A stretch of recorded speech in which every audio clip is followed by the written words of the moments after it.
evening, Canterbury. I'm Mike Yardley. Welcome to NewsMakers, where we debate the week through Canterbury eyes. It's a pleasure to introduce our panel, professional coach and director of motivations, Marg Foster, freelance journalist for the NBR property investor and MG business, Chris Hutching, and the chairman of the Central City Business Association, Antony Gough. Thank you very much for joining us. We are going to start with the aftershocks and the rancor that rumble on following Ican's big earthquake. In just 2 weeks' time, the cord is cut on democracy and the commissioners take over. Should Joe Blow public be alarmed? Should there be an uprising, or should we just sit back and take it?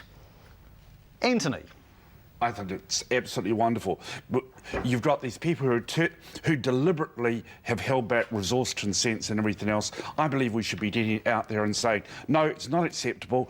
Councils need to be made to account. They've got 500 employees and they take 2 years to get resource consents through. That is ridiculous. Have you had a run-in with these? No, I object to slowness. and it's a huge 500 people organisation that does sweet fanny all, in my opinion. All right. Are you okay, open-minded about the dispensability of democracy? Absolutely. I think, you know... Should it go further? Yes, bring in the birch. Margie, have you been interested in this unfolding issue? Do you feel perturbed by it? Where are you at? I just like, it's just Joe Blow public, reading the paper every now and then and just seeing Sakiri Burke, who used to go to Linwood High. So I've kind of followed it a little bit, but I guess it from my perspective is that, it just looked in disarray. It lacked credibility, that Ican lacked the credibility, and now with Jo Kane with her comments, is obviously, you've got to think about the likeability factor as well, and I kind of think that the government wouldn't have stepped in if it wasn't in such a mess. Chris, I take it you would disagree. I think this is an absolutely shocking state of affairs. Now, this week we've had a number of public meetings. I'm not the only person that thinks that way. We've had some of the most heated public meetings this week by people who are concerned about democracy.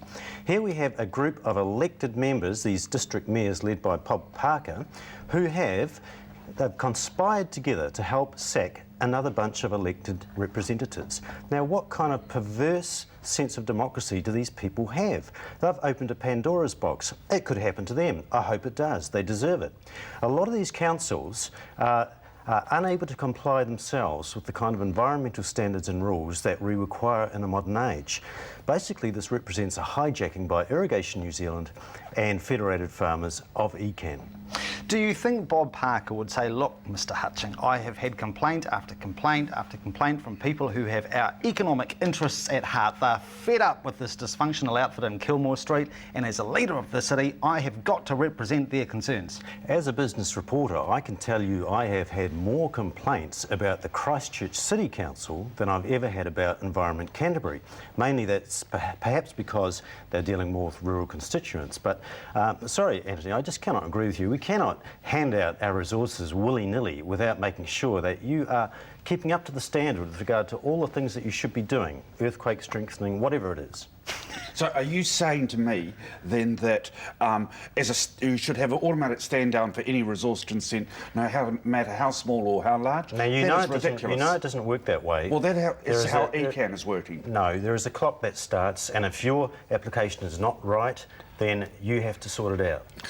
It's very easy to turn around and ask for more questions that have already been answered. I believe it's totally ridiculous, this slowness. And if they worked together as a team from the start, we wouldn't be in this situation, and dysfunctions from leadership right through. But this is not a team issue, this is a contestability issue. Now, we have people like you that want to do things, we have other people that want to ensure that you do it up to the right standards. Now, sometimes that takes delays. When it's a very complex thing, such as allocating our rivers, then I say delay, delay, delay. Make sure we know all the signs before we start doing things that are irreversible. All right. With respect to Jo Kane, who has absolutely emerged as a potential mayoral candidate, it's been most interesting to see how easy it is for Jo Kane to garner a headline. Of course, we had the outgoing councillor presenting a vasectomy kit to a fellow councillor that she hopes doesn't breed. And she also damned the region's mayors in last Saturday's press as, quote, sanctimonious pricks. I noticed there was a letter writer to the press yesterday saying this is unladylike, which I thought was quite a quaint term in the 21st century. But do you think this is too toxic for a potential mayoral candidate, Marg? Well, you can either look at it one way, like she's either going to get people that are going to agree and think, yeah, good on you for saying what you think, and then you're going to get the other people that are thinking, oh my gosh, you really stepped across the line and have told it how it is. So, it's probably going to be a 50-50 split. I know Jo Cain personally years ago, and she's a bit of a hard case. She really is. She's a live wire. Yeah, and I guess at the end of the day, we talk about that likeability factor, and does someone like her get the job done? Because that's really what you want from somebody that's in a role of authority. You want to make sure that particular person is there, they're credible, but they also get the job done. So, is there evidence to say that what she did, her involvement in her council in ECAN, that she was a mover and groover? Does she actually help make a difference? Sure. Do you think she is mayoral material, Chris? I think so. Jo's got a very good record as a councillor at Waimakariri District. She got a lot of things done there. In fact, she was, I think, on the board or instrumental in helping to get the Waimakariri irrigation scheme up and going. So, to make any kind of claim that she's somehow anti-development is nonsense. Now, the kinds of things that these district mayors have been saying about people like Jo Cain would make you blush too. Now, a lot of Christchurch people may not see or have heard what they're saying, but if you bother reading some of the district newspapers, you'll see the kinds of things that they have been saying are very vicious. So I say great, it's a breath of fresh air. Tall poppy syndrome, then, if they're bagging each other. Antony, given your colour that you bring to your sartorial life, do you find is there something naturally attractive about the firebrand nature of Jo Cain? Is she the colour we need in a local body election race? Oh, I bring on the colour, bring on the fire. That's great. Just don't bring on the delays. And she's publicly gone out saying, I would like to see a 2 or 3 year moratorium on no development in Canterbury. That is stupid. I'd hate to see that. She certainly has. It's in the papers. And the papers are always right because must be true. Your personal right to papers. Don't let the facts get in the way. If Jo Cain stood on the platform of abolishing democracy at the Christchurch City Council, would she get your vote? No.